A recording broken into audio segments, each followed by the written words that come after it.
राजधानी दिल्ली में संक्रमण दर में गिरावट दर्ज की गई। यहां संक्रमण दर 17.76% के करीब है। बीते 24 घंटों में यहां कोरोना के 12,481 नए मामले दर्ज किए गए।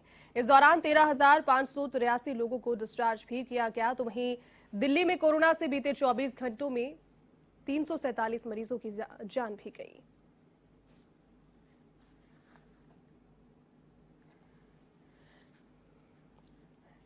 देश की राजधानी दिल्ली में भी जो आंकड़े अब सामने आ रहे हैं, धीरे धीरे वो आशा की किरण सभी को दे रहे हैं। दिल्ली में भी संक्रमण की दर दिन ब दिन घट रही है। हालांकि कई एक्सपर्ट्स का यह भी कहना है, जो कि वास्तविक प्रैक्टिकल तौर पर इस पूरे सिनेरियो को देख रहे हैं, वो ये भी कह रहे हैं कि घटती हुई जो टेस्टिंग की दरें हैं वो कहीं ना कहीं इस चीज को संकेत दे रही है, इस चीज की ओर इशारा कर रही है कि संक्रमण की दर घट रही है। लेकिन टेस्टिंग की सुविधा उतनी ज्यादा नहीं है, चूंकि बहुत अन्य जो फैसिलिटीज है, हेल्थ इंफ्रास्ट्रक्चर, उसको सुधारने के लिए जो अभी टास्क फोर्स गठित की गई है, सभी का कंसंट्रेशन फिलहाल उस पर ज्यादा है। लेकिन एक तरीके से काफी लंबे समय के बाद में जो लॉकडाउन की परिस्थितियां हैं वो अब सुनिश्चित हुई है। दिल्ली में भी 17 मई तक लॉकडाउन की अवधि को बढ़ाया गया है। खुद मुख्यमंत्री अरविंद केजरीवाल ने प्रेस वार्ता में ये जानकारी दी कि मजबूरन उन्हें लॉकडाउन को एक्सटेंड करना पड़ रहा है। लेकिन लॉकडाउन जो एक्सटेंड हुआ है, आवागमन के साधन बंद हुए हैं, कहीं ना कहीं उसका भी एक बड़ा रोल इस चीज में है कि दिल्ली में लगातार मामले जो है वो घट रहे हैं। अधिक अपडेट के साथ सहयोगी प्रीत किरण इस वक्त मेरे साथ फोन लाइन पर जुड़ चुके। प्रीत, दिल्ली में संक्रमण की दर घटी है, 19% तक पहुंची थी कल, आज 17 दशमलव कुछ परसेंटेज में फीसदी तक पहुंच चुकी है। क्या इसके पीछे ये फैक्टर भी, जैसे एक्सपर्ट्स बता रहे हैं प्रीत, की लगातार जो टेस्टिंग घट रही है, कहीं ना कहीं आंकड़ों को छुपाने की बात कर लीजिए, आप प्रैक्टिकल तौर पर फिलहाल टेस्टिंग उतनी नहीं हो पा रही है, क्या उसका कोई महत्वपूर्ण रोल है या फिर वाकई में संक्रमण की दरें घट रही है? हाँ जी, बिल्कुल। जिस तरीके से दिल्ली सरकार आंकड़े दे रही है, दिल्ली सरकार के आंकड़ों के अनुसार 17.76% जो संक्रमण दर है वो घट के आ चुकी है। एक समय आज से 10 दिन पहले दिल्ली में जो संक्रमण दर था वो 33% पहुंच गया था। जी। और ऐसे में इतनी कमी जो गिरावट है, ये केवल दिल्ली सरकार के आंकड़ों में ही नहीं, केंद्र सरकार के आंकड़ों में भी इस तरीके की गिरावट नजर आ रही है। जी जी। करीबन 30,000 की गिरावट केंद्र सरकार देश में जो पिछले 2 महीने में जो एक्टिव केसेस हैं उसमें ये गिरावट देखी गई।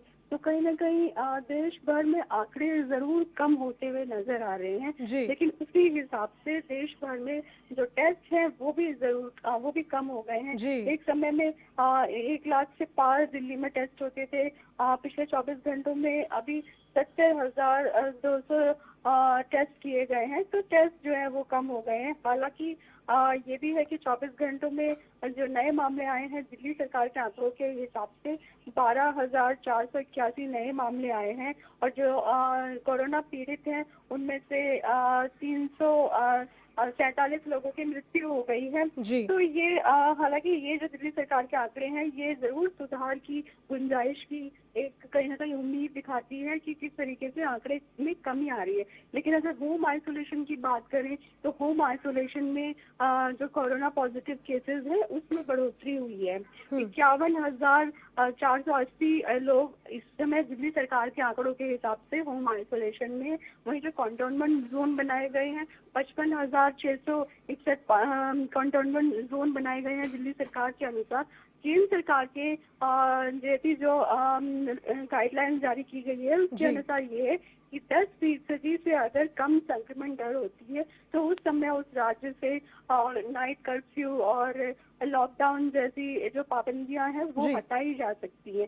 तो जिस रफ्तार से दिल्ली में आंकड़े कम हो रहे हैं ये उम्मीद लग रही है कि जल्द ही दिल्ली से लॉकडाउन खत्म कर दिया जाएगा और दिल्ली से तमाम जिस तरीके की सख्तियां हैं वो हटा दी जाएगी। हालांकि जिस तरीके से एक्सपर्ट बता रहे हैं कि तीसरी लहर आ सकती है और तीसरी लहर के लिए वैक्सीनेशन बहुत जरूरी है। तो दिल्ली के मुख्यमंत्री की तरफ से केंद्र सरकार को ये अपील की गई है कि फिलहाल केवल 2 कंपनियां वैक्सीन बना रही हैं, जिसकी वजह से देश भर में इतनी शॉर्टेज हो रही है। तो वैक्सीन का जो फॉर्मूला है बाकी जो कंपनीज हैं, जो मैन्युफैक्चरिंग कंपनी हैं जो वैक्सीन बना सकती है उनसे साझा किया जाए ताकि सभी अलग अलग कंपनियां मिलके जो वैक्सीन है उसका उत्पादन बढ़ाएं। फिलहाल 2 कंपनियां 6 से 7 करोड़ की डोज बना रही हैं हर तो ऐसे में इसको बढ़ाया जाना चाहिए। तो जी। युद्ध स्तर पे इसका काम किया जाना चाहिए, जिस तरीके से दिल्ली सरकार ने सुझाव दिया है। लेकिन अब केंद्र सरकार इससे इम्प्लीमेंट करती है या नहीं, ये देखने वाली बात होगी।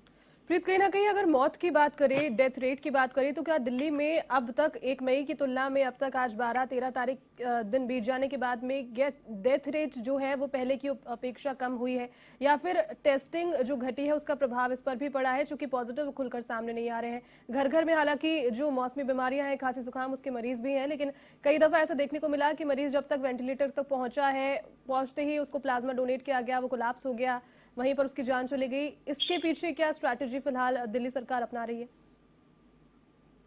देखिए, ये जरूर है कि जो डेथ रेट है वो भी उसमें भी कमी आई है। एक समय 450 दिल्ली में 24 घंटे में जो पेशेंट्स थे कोरोना के, उनकी डेथ हो रही थी। जी। लेकिन पिछले 24 घंटों में जो आंकड़े आए हैं उसके हिसाब से 347 जो कोरोना के पेशेंट्स हैं उनकी डेथ हुई है। हालांकि अगर प्लाज्मा की बात करें, जिस तरीके से आप बता रही हैं, तो प्लाज्मा को लेके केंद्र सरकार की जो गाइडलाइन आई थी उसमें ये कहा जा रहा है कि जरूरी नहीं है कि जो नया वेरिएंट है उसमें प्लाज्मा कारगर हो। जी, जी। प्लाज्मा कहीं ना कहीं एक्सपर्ट्स ऐसा मानते हैं कि प्लाज्मा अगर 7 दिन के भीतर किसी भी पेशेंट को दिया जाए तो उसमें कहीं ना कहीं सुधार की गुंजाइश होती है। उसके बाद प्लाज्मा इसका बेवजह इस्तेमाल किए जाने से बचना चाहिए। लेकिन दिल्ली में पहला जो प्लाज्मा बैंक बनाया गया, दिल्ली में प्लाज्मा थेरेपी के माध्यम से कोरोना का अभी भी ट्रीटमेंट हो रहा है। ज्यादातर जो निजी अस्पताल हैं, जो प्राइवेट अस्पताल है, वहाँ पर रिकवरी रेट ज्यादा है और वहाँ पे प्लाज्मा डोनेट करने का, प्लाज्मा थेरेपी का इस्तेमाल भी किया जा रहा है कोरोना पेशेंट के ट्रीटमेंट में। लेकिन ये भी कहा जा सकता है क्योंकि बेड्स नहीं है, क्योंकि दवाइयाँ समय पर नहीं मिल रही है, क्योंकि इलाज समय पर नहीं हो रहा, ऑक्सीजन समय पर नहीं मिल रहे, तो यही वजह है कि बहुत ज्यादा जो केसेस हैं वो क्रिटिकल हो जाते हैं, जिस वजह से पेशेंट की जान बचाना मुश्किल हो जाता है डॉक्टरों के लिए। तो कहीं ना कहीं ये जो ऑक्सीजन की कमी है, दवाइयों की कमी है, इसको ब्लैक मार्केटिंग पे रोक लगाने के लिए, जमाखोरी पे रोक लगाने के लिए कि सुप्रीम कोर्ट की ओर से भी टास्क फोर्स का गठन किया गया है ऑक्सीजन के डिस्ट्रीब्यूशन को लेके, और राज्य सरकारें भी इसको लेके कदम उठा रही है कि किस तरीके से सभी दवाइयों को मार्केट में अवेलेबल कराने के लिए, ऑक्सीजन अस्पतालों पर में सही समय पर पहुंचाने के लिए किस तरीके के स्टेप्स उठाए जाए। कहीं ना कहीं इसमें सुधार भी देखा जा रहा है। जी, चलिए प्रीत, बहुत शुक्रिया फिलहाल तमाम अपडेट के लिए। दिल्ली में कोरोना के संक्रमण के जो मामले हैं वो लगातार घटते जा रहे हैं। लॉकडाउन जो बढ़ा 17 तारीख तक, उसका असर देखने को मिल रहा है। संक्रमण की दर पहले की अपेक्षा काफी कम है।